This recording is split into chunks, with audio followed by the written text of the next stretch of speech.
All right, let's get started. It is May 8th, 2024. Welcome to the AK Roundtable right here on every Wednesday night, 7 p.m. Eastern Standard Time. We're always here to work together to help build, improve, progress our businesses, progress as a person, continuing to work towards the best version of ourselves. I ask that you guys pour into each other, you respect one another. We bring positivity here, no noise. Feel free for open debate. That's always welcome, but respectful and making sure that we're working together with that positive light. For those of you that have not seen the backgrounds that we have over here at AK, it's lighthouse driven. That's the way that we roll. Coach Styler over there has a lighthouse tattooed on his forearm prior to even really knowing about AK. So that's, it's interesting how people come together and really have that positive mindset and drive. So as we're getting started here, guys, let's go ahead and realize that we, of course, have the chat window down at the bottom. Feel free to chat independently. All you do is select on the drop-down menu who you want to chat with. And of course, you can chat with the whole group. I say it every week. The only silly question is the one unasked. So please do ask questions. Seriously, I mean that like wholeheartedly. Ask questions, super important. The other thing too is you'll notice that my name at the bottom of my screen says Asphalt Kingdom. That is not my name, but certainly the company that we built.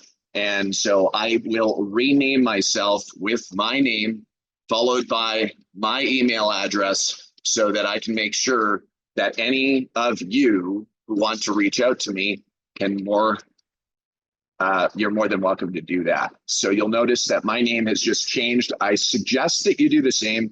It's an important thing. And for a lot of you, I see that you all have done that, especially the people who are the ones that definitely drum that beat every week. So congratulations again on being here. It's good to always have that drum beat moving in your day. Raise your hand if you agree that drum beat is important in your life. All right, cool. Excellent. All right, cool. And for those of you that are not on video, I'm going to ask you guys to come on video if you can, unless you're driving or it's an unsafe environment or something. I do strongly recommend you come on video. Don't be shy. And the more that we have people visually on here, the more that we can pour into each other. You can see expression, you can see people raising their hands and those kind of things. So the mission here is if you can get one golden nugget that you take away from this meeting, just one thing that you can use, practice, and apply to your business, and then measure it, then I think that you come out ahead, right? And so it's a short 54 minutes left in this meeting. And so let's make the absolute most out of it. Let's go ahead and also know that you've got your reactions down at the bottom, which you can raise your hand. Send the fire like Matthias is right there. And of course, anything else that you desire. So I'm going to just give an update of Pulse, okay, on the, I think we can all agree to this probably for those of you that have been experiencing weather challenges. Anybody raise your hand if you've been experiencing any weather challenges that have been impeding on your season at all. Any weather challenges at all? All right, cool. Did anybody notice that you had a bit of an April that was maybe a little different, like a little cooler at times than usual, and you're wearing shorts in December sometimes? You ever notice that? Yeah. All right, cool. Well, I just want you to know, May is here. It's like right here, right now. And so I ask you, as I do in every meeting, what actions are you driving to yield the reactions? What does your pipeline look like? So I want you to write that down, everyone. What does my pipeline look like? And just literally write that down, and then you should have the answer to that. You should be able to actually, like, if I said to each and every one of you, privately, confidentially, if I said to you right now, take a screenshot of what your pipeline looks like and send that through to me so that I can see what you have there. Raise your hand if you can show me a screenshot of your pipeline, just confidentially. Okay. And I'm not asking you to send it to me. I'm just saying, if I asked you to send me a screenshot of your pipeline. And when I say pipeline, you guys know what I'm talking about, right? The pipeline is actually what you're doing from the time you have a prospect in the initial stages of your pipeline right through until you're close won or close lost in that pipeline. Who attended the roundup in Pennsylvania? Raise your hand. You guys should be able to send me a screenshot of your pipeline. You see my email address there? If you guys want to send it to me, then what I'll do is I'll give you some feedback on your pipeline and what it looks like. And I'll also help you to set the targets that you need to set along with the path that you need to follow from a quotes perspective to achieve that goal. I'll give you that feedback. You've got my email address. It's right there. Send me the screenshot. And for those of you that did not attend the Pennsylvania roundup, please feel free to send me a screenshot. Be happy to do the same thing for you.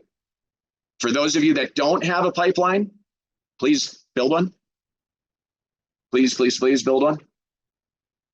It's crucial. Without one, you have no optics and you have no solid action that you're unfolding to yield the reaction of the win. So it's a very important thing for everyone here. All right, cool. Let's go into some wins. Let's raise our hand and rock and roll. Kevin Cunningham, I know you have a pipeline. I know that you and Jacob do. Well, he does. My landscape business is out of control. My pipeline is, we're both doing like 3 estimates a day. But, you know, I got to thank Don Mazda and Skylar. Jacob made it very clear, and for anyone on here, man, we as a parent can tell our kids anything we want. But until he hears it from other people, it doesn't sink in. And I told him he needs to start cold calling, start calling the people back from last year with estimates. And he hasn't done it. Well, after he got off the phone with Skylar and Don last week, well, he's done it. And he's doing it every day. And he's starting to realize what it's like to be a man in business to make it happen, to fill his pipeline. 7 a.m. this morning, he got a phone call, $50,000 for a church. 10 minutes later, a phone call for $25,000. I've asked him to come on here. He's with his mom. But I just want to spotlight the coaches. You know, you guys, thank you. As a father, I can only do so much. I only know so much about business. But it was that phone call last week that got him doing cold calls every day now. And his pipeline, I hope he gets to show it to you. It is amazing because he's following the process. He really, really is. And I'm proud of him. And I'm proud of you guys for, again, you know, Judd, as a father, we can say things to our kids, but sometimes they get it from someone else and it clicks. So thank you guys. I really do appreciate it. Welcome, man. It's what we're here for, man. We're here to help drive it, right? Like, it's not easy, man. Like, listen, I'll tell you what. When somebody tried to teach me how to kiteboard, when I first learned how to kite surf, you guys ever heard of the sport called kite surfing, an extreme sport? You ever heard of that? I had an instructor that was a level 1 instructor teaching me how to actually set up my kite. And I argued to the end of it that he was setting up my lines wrong on the kite. I still wanted to fly the frickin' lines, the back lines on the front and the front lines on the back. I still wanted to do it that way. And it flew. But it never flew the way that it was supposed to. So I was only able to get up on the water. I wasn't able to go and do the 6 backflips that I could do on one big aerial that was 80 feet high in a tropical storm. So here's the thing, everyone, right? Like Kevin, what you're saying right there, brother, as a dad, as a father, as a coach, you do the best that you can to pour into people. But at the end of the day, the person on the receiving end is either going to go and take that action or they're not. But to be clear, all we hope and all we desire for every single person here is that you kick some freaking ass, guys. Like, that's what we want, right? I think the call was a little similar to that right there. That's basically what we told him. It's time. It's go time, baby. Nice. Congratulations, Kevin. You've got an incredible son, man. He's learning, he's growing fast too. He's gonna be ultra successful. There's no doubt. You know, I just want to jump on real quick. He decided to work with the youth pastor at our church. They're young. They've never done this before. You've seen his post on Facebook, Admir. I mean, Jacob has poured so much into these people. Now he's coaching someone tonight in Ohio. So it just shows when you pay it forward. I'm gonna, not just as a Christian, but as a human being. When you pay it forward, expecting nothing in return to see someone else become better. I promise you, however you want to call it, the universe, I'm going to call it God. I promise you, it'll come back at you. But you got to pour out into other people to see them want to be successful. Yep. Thank you for the share. I'm looking forward to having a chat as well with Jacob. Skylar, how was that? Skylar and Dom, were you both on the call at the same time? I think it was one of the craziest calls we had. That was we were not taking no for an answer from Jacob on that one. I mean, it was but you know what? He did it, man. He even texted us the next day and you know, we're like, you know, don't text us unless you do it, and he did it. So, you know, we're proud of him, man. Jacob's come a long way since I started working with him, and man, it's great to see. It's great to see. It really is, you know. Yeah. Cool. What do you think the magic moment in that call was? And then, by the way, everyone, like for me, this is it, right? Like, this is why we were on the round table, to push each other, to get better, to continue to sharpen our spear. Like, we've got to motivate each other to drive that relentless action that we need in our pipelines to go out there and follow up and close those deals. What was the turning point on the call? I mean, I remember. I mean, the turning point was this. It was like, you know, we were talking, and we were just like, it just hit a point where we're like, listen, if you start taking massive action, if you don't start taking massive action, nothing's going to change. You can say it a million times. You can tell yourself a million times. You can put a million Post-its up. You could, you know, you can say you're doing it and come up with a million excuses, but until you actually do it, you take massive action, nothing's going to change. Then we got really amped up and fired up, and, you know, we really got the momentum going of the call. And I was like, you know, I go, Jacob, listen, I go, you know, and it's good because, you know, he's been following us in our journey as well. And I said, Jacob, look, I go, you know, I hit a roadblock. You know, it looks like everything's going good, but I hit a roadblock. I don't just sit there and I cry. I take massive action and I do something about it, right? And where was I? I was sitting next to Skylar up in Pro Steel at that moment, you know, because, you know, we're working on some stuff together. Because I took massive action. You know, if I didn't take massive action, I'd still be in the same spot I was, right? And that's really, I think, Skylar, you know, I think that was, you know, one of the turning points. 1,000%. That's what I was going to say, was like, when you said from the very beginning of not taking no for an answer, that's really where we brought the energy to the call, like perspective. We're sitting in the front seat of the seal rig together on our phones. And then finally we were just like, look, we're together. You need to mute yours. We're sitting in the front seat of the seal rig. Horns are getting blown to amp up the energy in the call as we're both yelling back and forth. People are probably looking at us like we're insane. And we were like, exactly like that. Was just like, cool. If you don't get this done now, if you don't, you know, we can have this call and we can do this, but if you don't do this, it's never going to work and it's never going to happen. It's just like, and what I said to him, I said, Jacob, let me tell you this right now. He was like, yeah, I think I'm going to do it. And I said, no, it's done. Right in this moment, Jacob Cunningham is now a cold caller. His life has changed. You're pivoting your life right in this very moment now. There is no, I think I'm gonna, or maybe I will. What time is it? You need to set the time with me right now. And you're going to do it at this time, Monday morning, because that's when you said you're going to do it. And I expect to be text after it's done. It's done right here. Your life has changed. Right here's the keys. Ready? Let's go.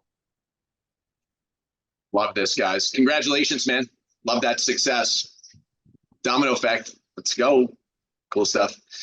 All right, let's keep rocking here. Let's go.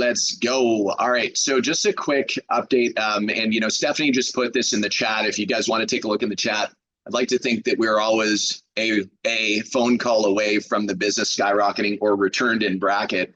And it's so true, guys. Like, that is so true. I know that, you know, there's someone on here right now that reached out to me and said, hey, man, we've got an opportunity with potentially, you know, 100 locations. And And when that person reached out to me, I'm like, set up the meeting. Let's get this thing, let's get this on the road, right? Let's go. And next thing you know, there's a Zoom meet or a Google Meet that's taking place. And I'm on with a buddy of mine who's now a potential partner on a project who brought me in on that. And there's all of a sudden this opportunity that could unfold that could be huge. And 100 locations, like 100 locations, one meeting. And the person on the other end that's responsible for all the commercial property management for these places, they have 1,200 total stores, but she's responsible for 100 locations with a partner. And I'm like, all we need to do in that call is start discovering what problems she's facing. And do you know what problems she's facing right now? Managing 100 stores? Any ideas, guys, from a facility manager or property manager perspective? Any ideas of what kind of problems they're facing? Anyone? Reliability. Alex scoring. Reliability. Yeah, finding good contractors, right? Personnel. Yeah. You want to talk about drinking from a fire hose? Can you imagine that woman dealing with 100 properties right now? She's not just responsible for the parking lot team. She's responsible for all of it. Let me ask you, do you really think that she enjoys having to hunt for individual contractors to go and do these projects for each and every store? Never mind each and every store, each and every service, reactive service that's needed for each store, because one contractor may show up to do a repair, but may not be available to do the repair the next time. So what kind of approach are we taking with these potential accounts that have multiple properties underneath them? What's the approach? And how are we really solving their problems? Like, do we really want to approach one of those properties as a pothole repair company that's going to make $1,500 on that pothole and never be there for them ongoing? Like, is that right? Do we want to send out a proposal and put all that work and time into going out to do a $1,500 or $2,000 job? Or do we want to understand the framework of how we're going to become the pavement asset management account for the 100 properties? There's some things that person requires, right? What are some of the things that a person like that's responsible for 100 properties? What's some of the legalities and the different pieces that they would need from a paperwork perspective in order to even entertain communicating with you to execute on these projects? Any idea? Vendor credentialing. That's a huge one, right? COIs, insurance. Are you qualified? Doing all that paperwork is super cumbersome. We work with a few third-party vendor credentialing companies, and that's all they do. They just like these property management companies outsource it because they just can't handle it internally.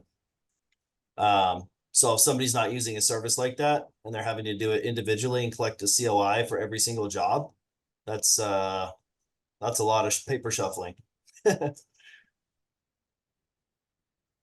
Who here is, raise your hand if you're currently hunting property managers, facility managers that might be responsible for multiple properties underneath that one account. Raise your hand. Great. Awesome.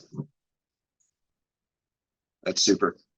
The question I have for all of you though is, are you winning those or are you finding it a challenge? Raise your hand if you're finding it as a challenge to convert those accounts.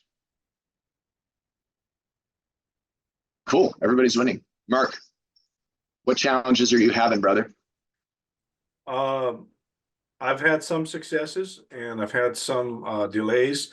The big property manager that evidently I guess I'm going to get after quite a bit of effort. It's coming together, but he needs help with other, like backflow device startups, building, painting. He wants everything to go through me, and which is great. I've got all the insurance. I paid the extra additional insured, the tons of paperwork, and it's starting to come together. And he's telling some of the competitive bidders that, I guess he wants, it to work through me, but, I just want to make,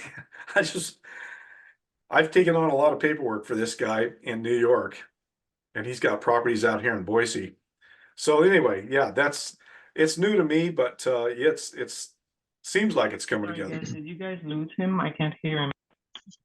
Do you think, Mark, and let me ask you this, as part of that process, do you think that the facility manager and you guys can all raise your hand if you agree with this, do you think that the facility manager would like to have a clear understanding of where the pavement assets are in its life cycle stage and what needs to be done reactively to make sure that the pavement assets are safe?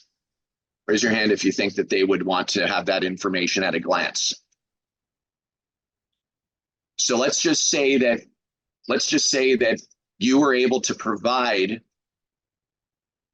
a pavement assessment, again, for all of those properties to help them understand where that property ranks on a PACER rating scale and what notes that you would recommend that you insert in there that needs to be done reactively, and you gave that to that person.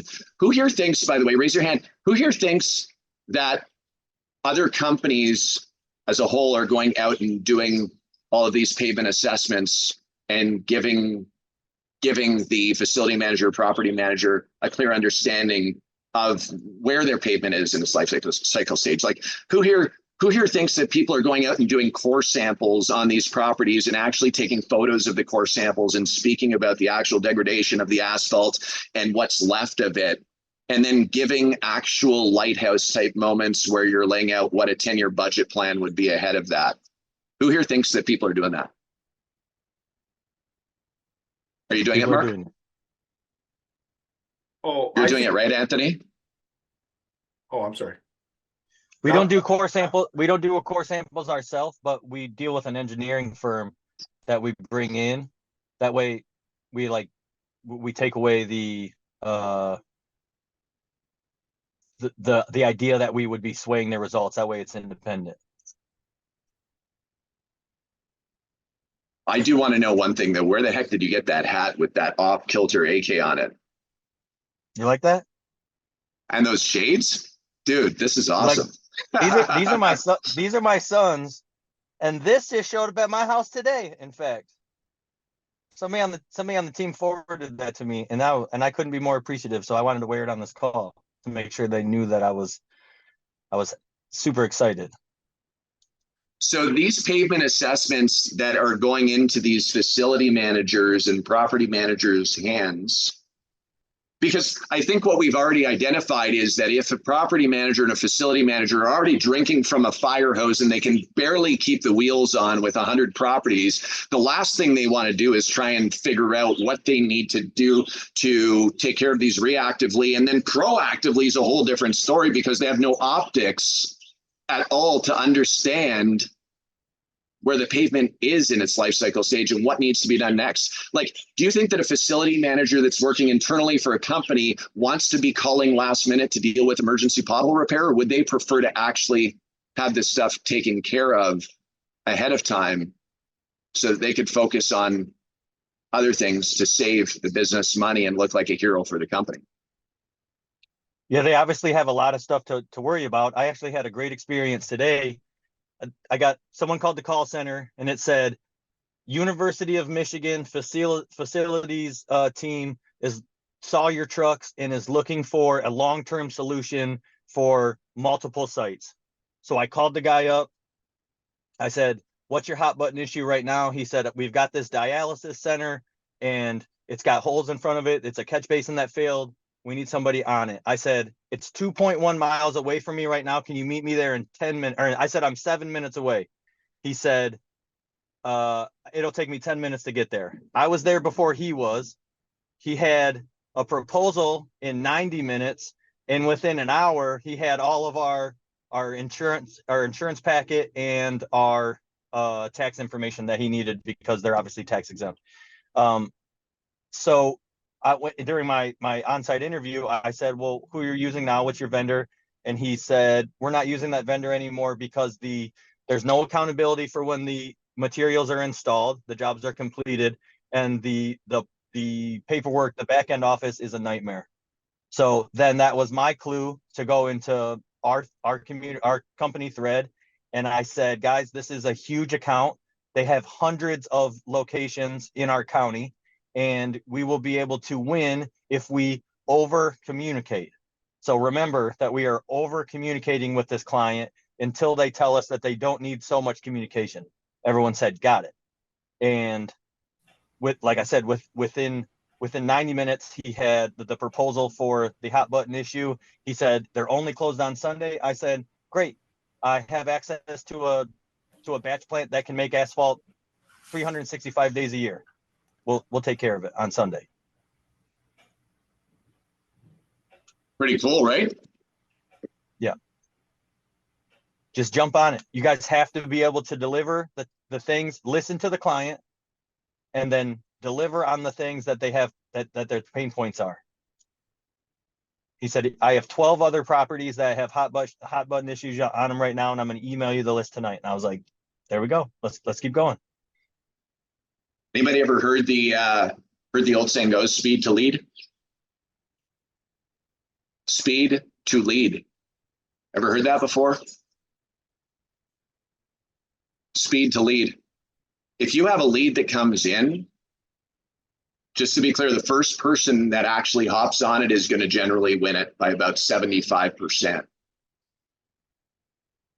So the question is, are you faster than your competition? Does your process, right? I literally said, well, would it knock your socks off if I was there in 7 minutes? And he said, yeah, it'll take me 10 minutes to get there.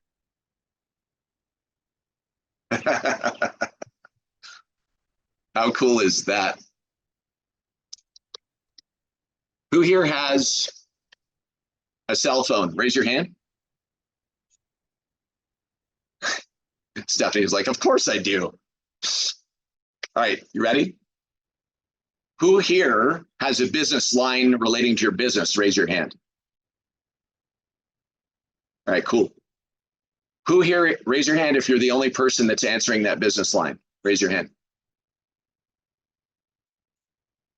What happens if you're in the restroom and you miss a call, or you're away for a moment? What happens? What happens if somebody calls and gets your voicemail? They may leave a voicemail, they may not, right? And then you may call them back because there's a missed call on your phone, or you may wait because you're dealing with some other stuff, right? I just want you to know that that person that called you is probably already on Google looking for other people and dialing other numbers. Like, it's just the way it rolls. Who here does the same thing? If you're looking for something, you'll call a company and then you'll start dialing other ones, right? You won't only call one company, right? All right. So I asked you guys this question. Who here actually has like an IVR, like an actual phone system, like a voice over IP system, like Call Tracking Metrics or Grasshopper or AirCall or something like that, that's actually a phone number that can cascade to multiple people in your company, so that you can actually answer that inbound call? It doesn't mean that you need to have a bunch of salespeople. It just means that you want to have somebody else that's available to answer the call in case you can't answer it. Who here loves to leave voicemails? Raise your hand. Right? You want to get a real person. So who's that backup person for you? Write that down. Who's your backup person? I mean, if you really, really want to be speed to lead and you want to grab that deal that's calling you, because I think a lot of us work hard for our sales, and a lot of people work hard on your marketing, and you're really out there hunting business and you want more of the right deals. So make the most out of it, right? It's the most expensive always when you're having to acquire new customers. New customer acquisition is very, very costly. Cool. Questions? We're 7:33. Skylar, there's a 33 for us. Oh, Questions? Come on. Any newcomers on here? Any newbies that are on here thinking about starting a business? Nice. Paul, what's up, man? Okay, my name is Paul. I actually I've owned a plumbing company for 20 years, and you know, we have a slow season. We're gangbusters between November and April, and it's always hard to keep my guys busy after April. You know, it just kind of trickles in during the summer. And so I was talking to a buddy who works for the local municipality, and he's in charge of all the pavement contractors, and he's like, "Hey, you need to start a crack fill business because our budget just keeps going up for crack fill, and these guys are so busy." So, you know, my mind just started spinning because I'm a business guy, and I was actually referred to you guys, and I'm just kind of like learning the ropes, trying to understand the business, the margins. So that's kind of why I'm here, and just trying to learn as much as I can. Welcome to the roundtable, man. Welcome to the community. Welcome. Thanks. Where are you located? Phoenix, Arizona, outside Phoenix. What's the biggest hurdle between where you are right now? Like if you had a magic genie that could come out of a lamp, what would you ask it to do in order to get started? I just need to know, you know, I've seen used equipment. I'm wondering, you know, how that all works. You know, what's new versus used, and I don't know enough about it. You know, I know everything about plumbing there is, but I don't really. I'm trying to learn and understand the business, and you know, the margins, and you know, all the ins and outs of it. So I just want to make sure I have a good idea how it all works before I jump in. Can I ask you for a huge favor? Sure. To help you better? Can you put a list of all the things that you are looking for answers for that you know? And can you are you already communicating with somebody at Asphalt Kingdom? Yeah, no, I actually got an email the other day from somebody. Glenn. They called me too. So got it. Cool. If you want to put that email together and you want to send it over to me, okay. I know a little bit to be dangerous, so I can give you some answers, I think. And and then from there, what you don't know is you don't know. So I'll do my best to point you in the right direction. And then whatever we can do to help you, man, we'll be here to support you. And by the way, that applies to anyone on here, just to be clear, like you're starting out a business or you're a year in or 5 years in. I mean, you guys all know, raise your hand for those of you that actually know us well. Like we're here for you guys, right? So don't hold back, ask those questions. It's really, really important because the mission is to help you guys all grow. Who here's been closing a bunch of deals in the beginning of May? And like, I know Jacob Cunningham's closed. I think did I hear $80,000? Is that what I heard? In the beginning of May. Alex Coring, you closed any deals in May yet? Yeah, we've closed. Let's see what we closed this month. 15,000. Skylar, you? Yeah, not too much. Skylar, you close anything in May? Yeah. Yeah. I love it. I love it. I think last month we kind of shot our wad. We did 594,000 in closed business last month. So congratulations. It's been a slow start to the month this month. Kevin, you were going to say something. No, he closed at $80,000 today, and then he also closed another $20,000 worth of homeowners in the last 2 weeks. Basically, he has a 100% closing ratio right now with his homeowners. Like, it's amazing. He's so full of knowledge. They love him. How old is Jacob now? What's his age? He just turned 21. Yeah. Right now he has $350,000 in his pipeline. 350,000 in the pipeline in Dash right now. Correct. That's sick. Awesome. Any questions, anyone, on what we're speaking about here? I know that we have Inscape seal coating. What's going on? What's happening, brother? Got your hand up. Unmute us. Be safe. Be safe in that truck. How you guys doing tonight? Amazing, man. Awesome. How about you? Awesome. Good. I just wanted to shout in some wins I got. Very thankful. Like I've been doing this for a long time, about 12 years working for somebody else. This is going on my first year of doing it on my own business, and I want to thank Mateus and everybody else at the AK Dash. You guys are fantastic. But currently, I just you mentioned being knowledgeable and making sure you know just answering any questions and anticipating any questions they may have. I had a gentleman, he says, as far as my business, as long as I'm in business, he's a client for life. Both him and his neighbor, they have a 6,000 square foot driveway. I'm going to be doing either every year, every other year for as long as I'm in business, because I had just armed with all the questions and make sure you use quality material. I was using some Gator Pave. They've never heard of it. And it was exactly what they needed to fix their issues. My material compared to what everybody else used last time, it was to me, it's the correct material. It's cut with 30% water as it should be. I don't know who he had doing it before, but it was like a night and day difference. They were super impressed. I have a Phantom Fireworks. I thank you guys again. I just closed on a Phantom Fireworks job. Just fantastic. Thank you guys so much. It's incredible. Congratulations on the success, man. Keep driving that. How's your pipeline looking, man? It's not as good as it could be. It's always room for improvement. Currently, right now, I'm just working on getting word of mouth, as well as I'm using Angie's leads to just get people churning in and out as much as I can. But I need to do a lot more to increase that pipeline revenue and getting estimates out faster. Hey, I don't know. Did you see that we updated the templates for the goal targets inside of Dash, brother? I had not. I haven't been on Dash in a couple of days, but I saw a couple of emails that I haven't had time to read, but no, I haven't checked out anything. Sorry.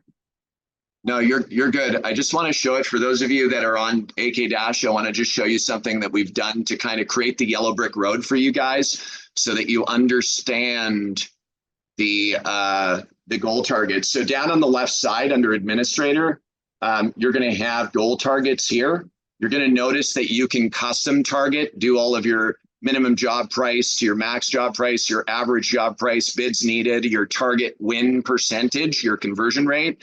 But what we've done is we've set up the yellow brick road inside here. So if you want to do $100,000 in revenue, we actually laid out the path that has historically worked for 100K companies, 100K rev companies. We have a 200, we have a 350, we've got a 500, and it goes up to 2 million. If you want to grow past 2 million, we can also set those custom targets up and help you do that. Jeff at AK Dash is actually very familiar with this now. And of course, we're happy to help create those paths. And by the way, I've created these paths here, and they can be edited or customized at any point in time, so that when you actually are going to your main targets under your main navigation, you can actually look that your average job price is here, this number of bids at this win rate. Remember, this is your target area. You want 18 wins. It actually lays out what your target is. And then the actual is on the other side. So you get to see what's actually getting done.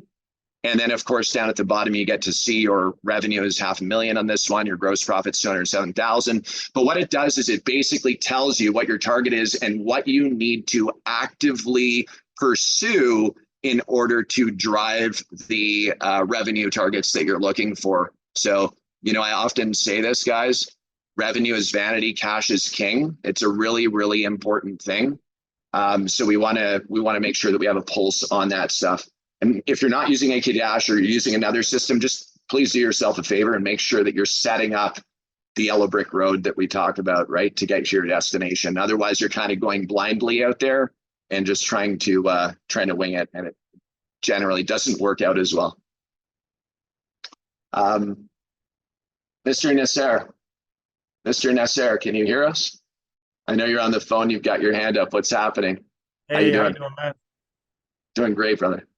Yeah, so I just had a couple quick questions. So just a little bit about myself. I just graduated, and I'm in the construction cleanup business, right? So what we do is power washing and cleaning on the inside. what I've been doing, like in the past, when I get these contracts, I sub out the striping part of it, right? And what I'm starting to do now is I want to actually do the work myself. So what tips do you have on where do I find coaching for that? I know I reached out to, I think it was Dylan, on where I could find some of that information, but I actually have my first job for striping tomorrow, and I don't want to wing it, but I'm kind of thinking I'm doing that for tomorrow. So what do you think about that? Well, we got Dylan on here. Were you guys communicating? Dylan? I think so. Might Yeah, I be. think we were playing some phone tag, I think. Yeah, Dylan Malone, I'm pretty sure. Oh, Got it's it. the other Dylan. We've got two Dylans. Look at this. This is awesome. This is a really cool moment here. Mr. Malone. Dill. We've got Dill and we've got Dylan Malone. We have so many people on right now that I'm having a hard time finding you, Mr. Malone. Anyway, so from a striping perspective, can you just ask that exact part of your question again about you were subcontracting, but you're looking to self-perform now? Is that what I understood? Yeah, exactly. So I actually rented out a striping machine yesterday, and I was a little nervous to start the striping today because once you put that paint on the floor, there's no going back, right? So I was looking at videos all day. I was checking on how to use the machines, and I was wondering if you guys just had any quick tips on what I could do or where I could research exactly so I could do a good job for tomorrow. And then in the future, I'd definitely love to use you guys' course. I have much bigger jobs in the future. I do work, most of my work in Houston, Texas, but right now I'm striping about 20 lines tomorrow. And then by the end of the year, I have this project is about $100,000. It's for about 1,200 striping lanes. So that's coming up later in the year. So there's a guy, I was just going to say, Dill, who's on here right now. Dill. So we have Dylan and Dill. Okay. That's what it's going to be. Dill, who you're speaking to right now, Mr. Nasser, has built a company in this industry and sold it, and massive striping projects. So let's roll, Dill. I was going to say, probably your best bet, if you've never ran a machine before, go to Home Depot and just get like a big roll of roofing paper. Got it. You'll burn it. Yeah. So, I mean, that machine, how it operates, that front wheel locks at 90 degrees, and that's how it paints a straight line. After that, a lot of it is kind of feel. So I would recommend, if you want, just snap a couple of chalk lines on the roofing paper and get a feel for it. Usually we would be able to train somebody up to at least a point of base competence, after a couple of nights. But I would snap a line and just get a feel for how the machine operates. Now we had 11 or 12 when we were running, and they all operated a little bit differently and had a little bit of a cadence. So that's going to be a machine by machine basis. But as long as the paint sprayer aspect, the pump is running well, like I would recommend giving it a really good clean. They've only got two settings on them, prime and spray. So prime it, and then make sure you run lots of solvent or water, whatever type of paint you're using, through the hose to make sure that you're operating clean. One of the things that ruins quality really, really quickly is if the system isn't clean and you get a clog or an air bubble in your closed system, because it spits out and then it ruins the integrity of the line, and you got to go, whether it's acetone or methyl hydrate, or if it's on concrete or asphalt, you block it out. But hopefully it's on asphalt. That's a little bit easier to work with. It's going to be on concrete. I was actually practicing in my backyard yesterday, like doing it on the grass, seeing how I could do. I was getting a little bit inconsistency, so I added some water to the paint, so water-based solvent, and I was getting better lines from there. But I was just nervous to do it on the concrete, right? Because these guys give me work. The company's called Ryan Construction, so they always give me their jobs, and I always want to do my best performance so I could keep working with them, So yeah. If you make a mistake, you widen the line. If you're really, really terrified about it, then tape the line. If it's a really important relationship and you want it to be, 120 out of 10, then you can always tape the line. It's 40 pieces of tape is the way to look at that. And if that's gonna, be insurance for you, then, certainly we recommend that. But once you get the hang of the machine, it really is something that, we always found guys could kind of pick up and run with. So. Okay, cool. I'll get a bunch of tape from Home Depot then. And, so they actually requested also for me to stripe on gravel. Is that something that you guys would say that's okay to do, or should I decline that part of the job? What do you think? I just set very, very clear expectations that they shouldn't expect it to last for any real amount of time. There's a festival close to where I'm from where we used to paint a couple of gravel lots every year. Expectation was that it was somewhat visible for portions of a week. Okay. So All right. if they want to pay you for it, great, but very, very low expectations. All right. Thanks a lot for the advice, man. Thank you. Go crush it, man. Crush it. We look forward to rocking it with you, bud. Yes, sir. Hopefully we could build a relationship here. Let's go. Let's go. Hey, Mr. McCann. I have a question for you. I have a question for you. So if you had some advice to everyone on here that, you know, is in year 1 through year 3, 1 through 3, what would be just a couple pieces of advice that you would give people listening right now? Big on money, May. So you hit on it quickly there that, you know, everybody's phone is ringing off the hook in May. So making sure that you're kind of first to the goal on leads is probably the easiest way to book jobs because a lot of people aren't answering the phone. On a longer term vision, I think sort of the 1 to 3 year crowd, you can build 10, 15 year relationships very quickly in this industry, which I think is very unique. So if you reach out to somebody in year 1 and they're like, hey, no, I don't need anything right now, or one of my favorite sayings is, I've got a guy.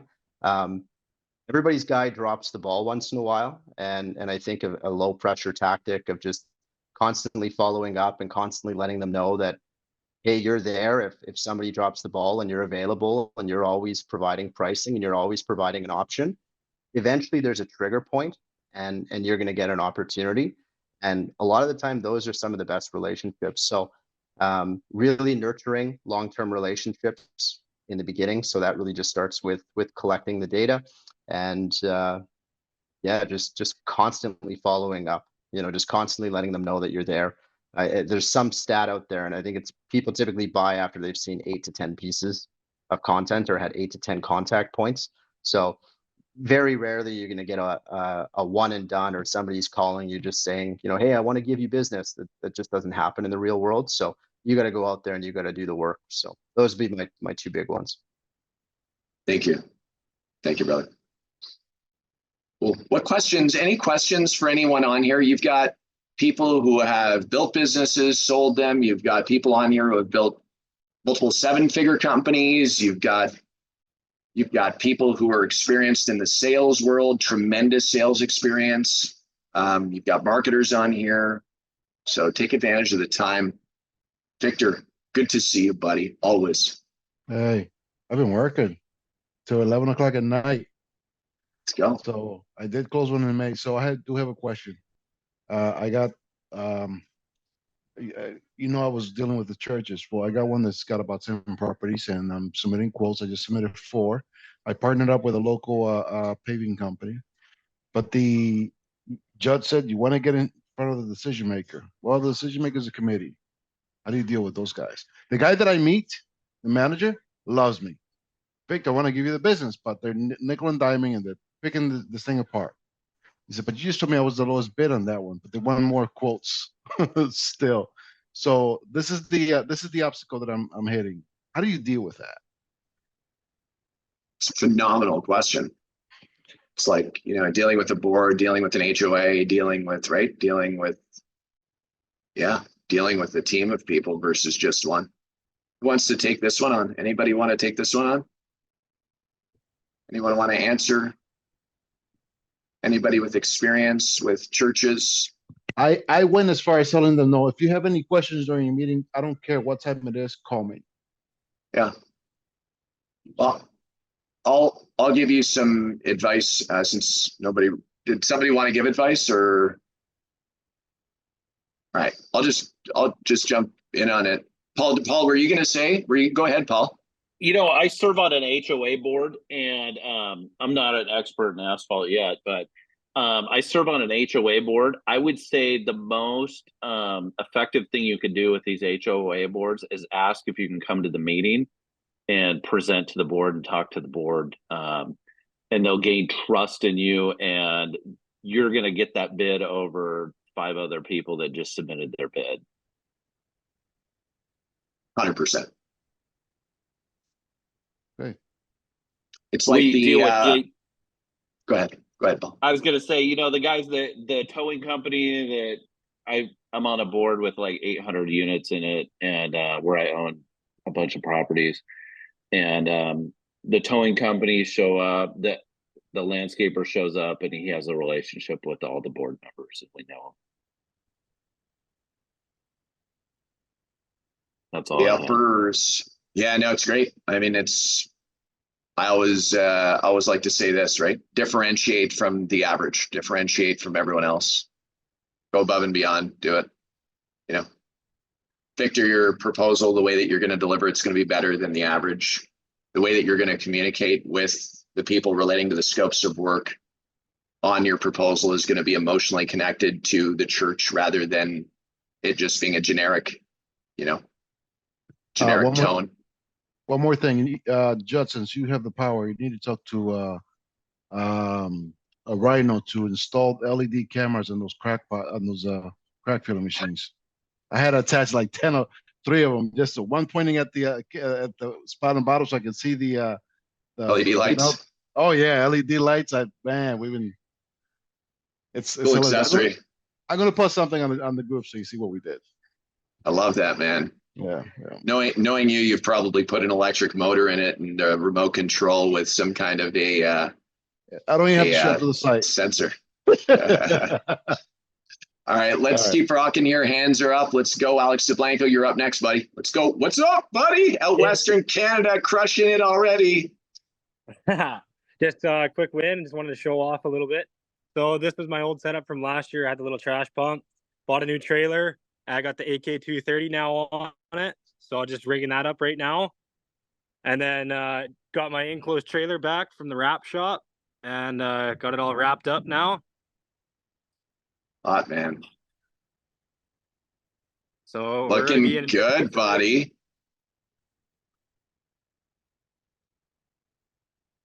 Looking good. Look at that hat, the branding and everything. You learned about some branding, I see. You watched what happened there? I watched a couple videos from you. Let's go, brother. Well done, man. Nice logo. How's your pipeline looking? Things moving? You starting to get quotes out? Yeah, I got about 10 quotes out so far, and I think I have six of them closed. Gonna start my first job this weekend. I got a line striping / some takeout concrete curbs and put some rubber curbs in. Congratulations, man. FTDP, you know what that stands for. Follow the dang process. Let's go, bud. Congrats, man. Proud of you, bro. Thank you. Congrats. Evan in Dallas, what's happening, guys? What's up, superstar? How's it going? Phenomenal. How about you? Pretty good. So today we just sent out our first proposal to a client. Yeah, he was really happy to we got on the phone with him and we were talking to him and he was really excited about what he was hearing. So we just wanted to share that with you all. You're using AK Dash. You learned the system yet? You learning it? Yes, sir. That's what we use to make the proposal. How do you find it? You find it easy, or is it challenging for you? It's pretty easy for the most part. We had a few questions on about the calculator and the scopes of work. Scopes of work. So it's like, yeah, trying to create some custom scopes of work. It seems like it didn't save, so we created it, and then we went back to use that in the proposal, and it wasn't in the drop-down list. And then with the job calculator, I mean, those were helpful. We did all the calculations, but there was like no way to save those numbers or to import those numbers into the actual proposal. So, I don't know if we're doing something wrong on both of those things, but those are a couple of questions we've come up with so far. I have a little bit of a tip. I've used it too. I found that if you open a second window with AK Dash where the calculators are and just use that as a second window or even on a second screen, that way you can just drop them into your proposals that you're using. That's how I found it easier. I don't know if anybody else has found it better than that, but that's a pretty easy way. Thank you, Matthias. Also, the scopes of work, if there's any challenge at all relating to anything AK Dash, send Jeff an email. He's our inside guy, and he'll he'll spend time with you guys. He'll get you on the calendar. Jeff at asphaltkingdom.com. He's there to serve all of you.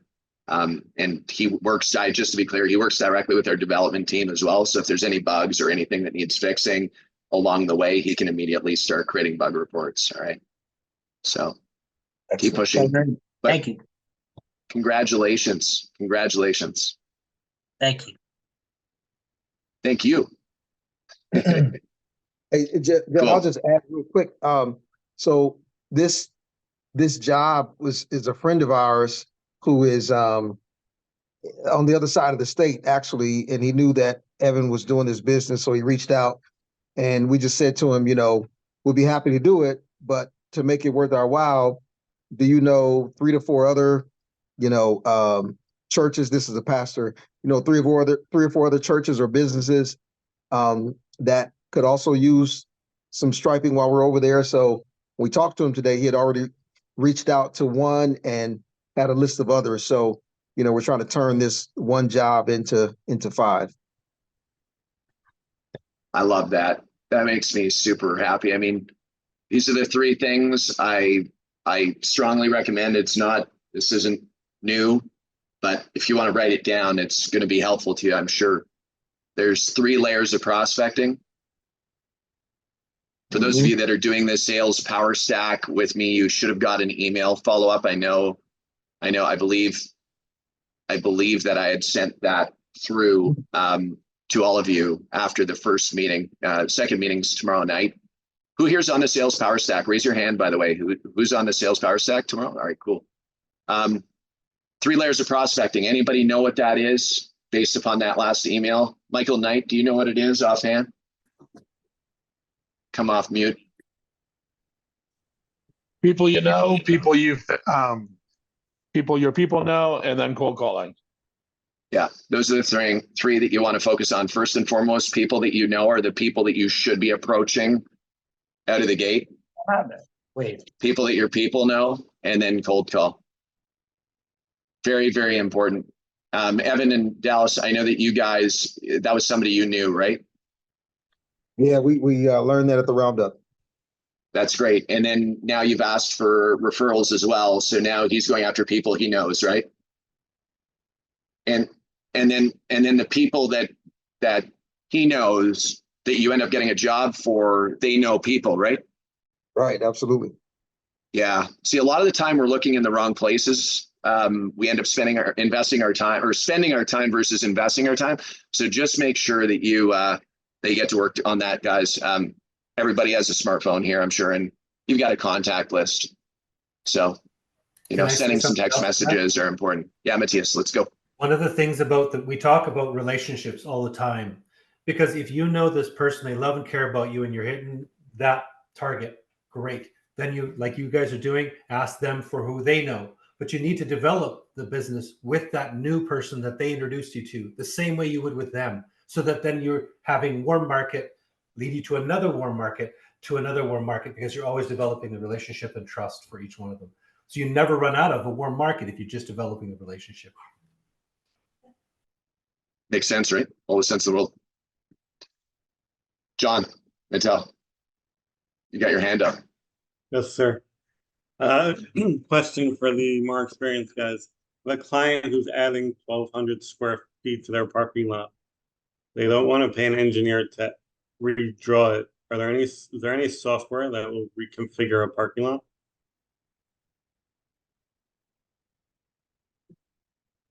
Coach Alex, can you hop on about this? I know that you've built onto parking lots and stuff relating to paving, right? Yeah, I didn't hear the full question. If you could repeat it, that'd be great. A client's adding 1,200 square feet to their parking lot. They don't want to pay an engineer to rewrite the plans. Is there any software that will lay out additional parking spaces? that will reconfigure? They already have engineering plans. They just don't want to pay to have them amended. Correct. Yes. I'm not sure on the state, but I don't know if you can do that without resubmitting plans to the city and having them approve an amendment to engineering plans when it comes to building parking lots. So it just depends on probably what the use for the parking lot is. I believe some of the software people use for doing that is like Bluebeam. But I haven't done the engineering or CAD drawings myself. John, were you asking about the striping or were you asking about the actual? No, paving? adding spaces to the addition. Adding 1,200 square feet to an existing parking lot. Yeah, so like redoing the subgrade, Installation. tearing out dirt, putting in road base, having a traffic index. But they just want to know how they can best add the new spots with the new configuration. Just for line striping. Correct. Oh, for line striping layout. Yeah, they want a new layout. I mean, I would just do Google Earth and you could do a layout for them. Just get a overview of the parking lot and then do a layout design with you can use measuring tools on Google Earth. That'd be pretty simple and cheap. Okay, thanks. Yeah, that's what Sorry, I would do. I misunderstood the question. I thought you were wanting 1,200 square feet added to the lot. My bad. Victor. One of the things that I've done, my very, very first job was a licensed striping job. Now it was a restripe, so the lines were already there. But in order to show the client what I was going to do, I just did a snapshot of Google Earth on an iPad. Then you can use the annotation, and the only thing, the measurement may not be accurate, but you can do straight lines using the annotation tool. And you can show a new design. Yes, you can also use Bluebeam, which is a license and is very expensive, about $3,000. You have to buy them in packages, but they're, you can do it something real simple.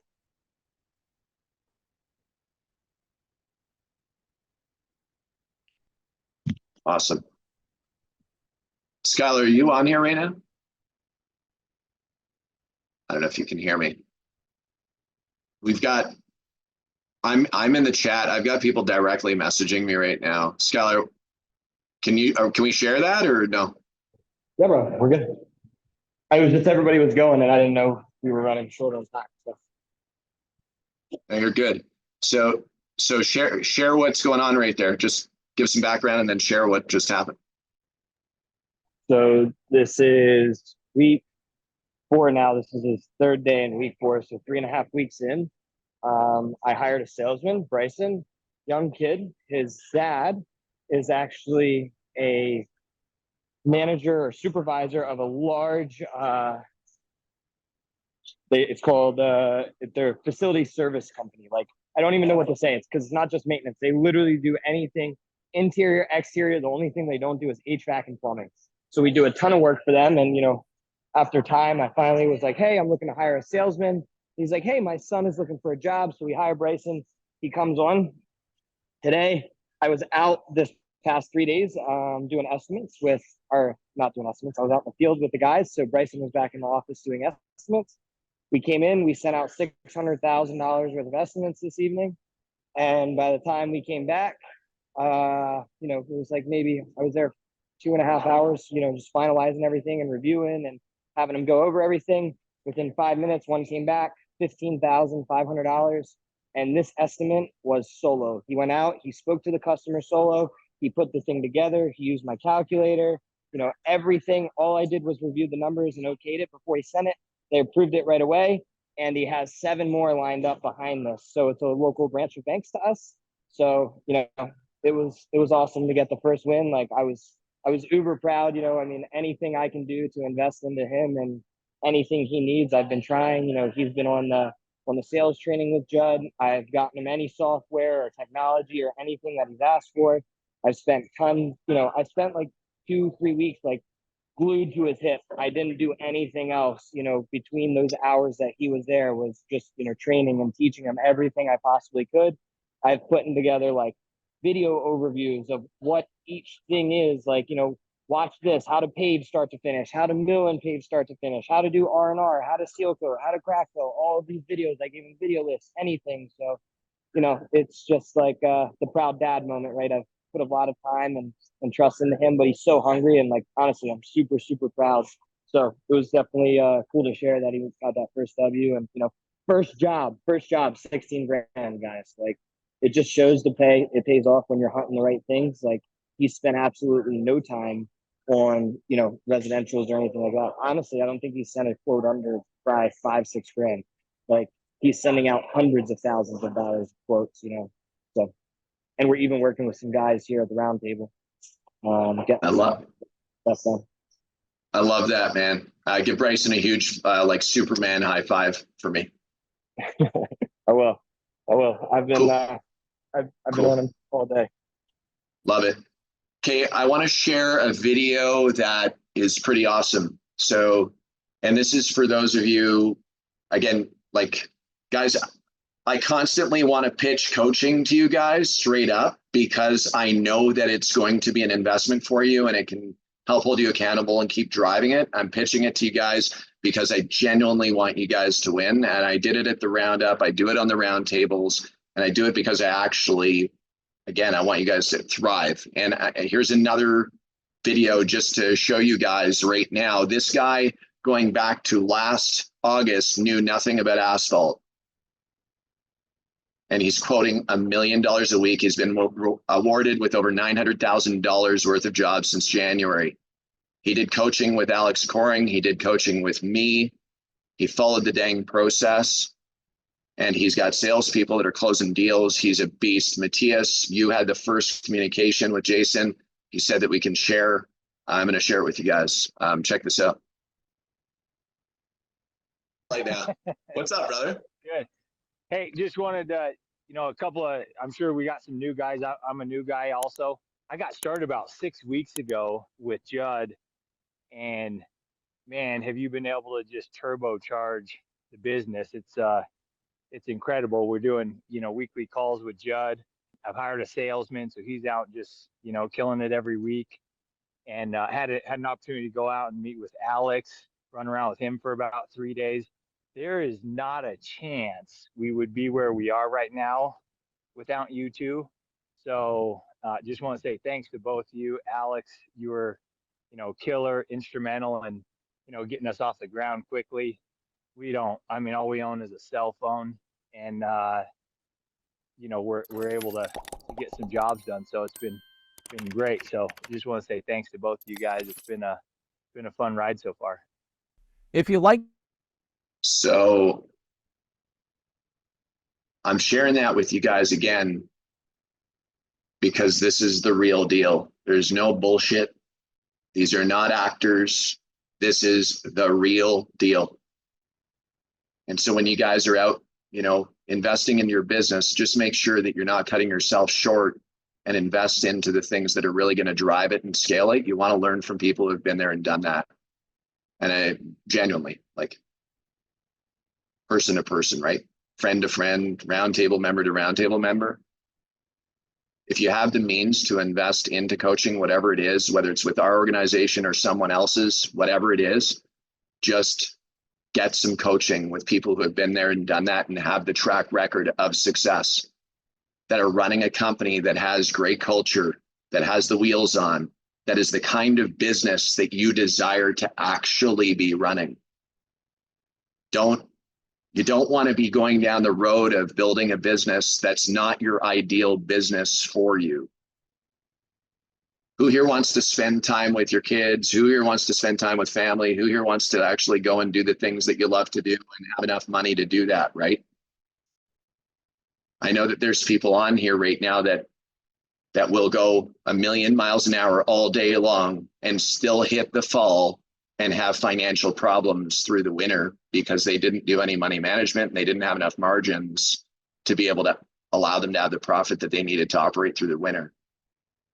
And all it takes is just some key things, relating to having that organization. So I'm going to leave you guys with that tonight is, you're not alone.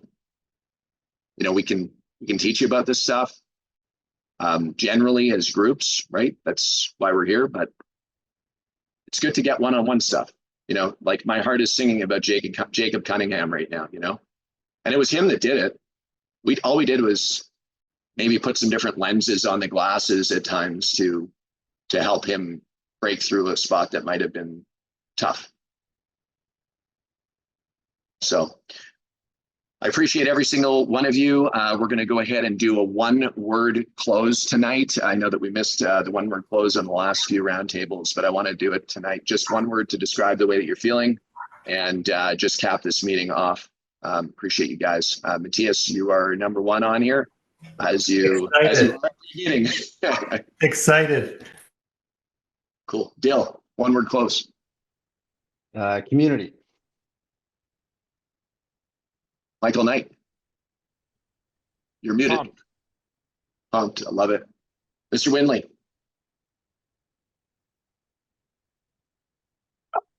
Perseverance. Mr. Ammons. Chaos. Let's go. Let's go. Clean it out. Let's go. Tony. Positive. Dylan Malone. Potential. Victor. Following through. Paul. I'm absorbing. Cool. Mark Aller. Mark. Caught me by surprise. Forward. Let's go. Mr. Puckett. Spunk. That's a Love good 1970 word. That's a good one. Mr. Wallace. Grateful, and I got to tell you why. It's so cool to see all of this. That's what makes me feel good, man. It's awesome. Love having you on the team, man. You're a special human. I appreciate you. Thanks, buddy. You too. We all appreciate you. Yeah. John. Today's word is LinkedIn. LinkedIn. I like that one. Spencer. Optimistic. Fantastic. Skylar. Threes. Threes. Yeah. Triple threes. Let's go, bud. Mr. Cunningham. Thankful. Very thankful. Yeah, I am too, man. I think my one word close tonight is learning. Learning. I think we should all be on that mission, right? Whatever your word is, guys, bring that on. The other thing too, give this a try tomorrow morning. Just give it a try. When you wake up, just write down 3 things that you're grateful for as one of the very first things that you do. I know you might have your regular routine, but try to include 3 things of gratitude to start your day off. Just give that a whirl. Write it down in a book. Spend a little time focusing on that and then carve into your day. Guys, love being here with you. Thank you so much for pouring into each other. Looking forward to seeing you guys next week. Same time, same place, right here on the AK Roundtable. Thanks for tuning in.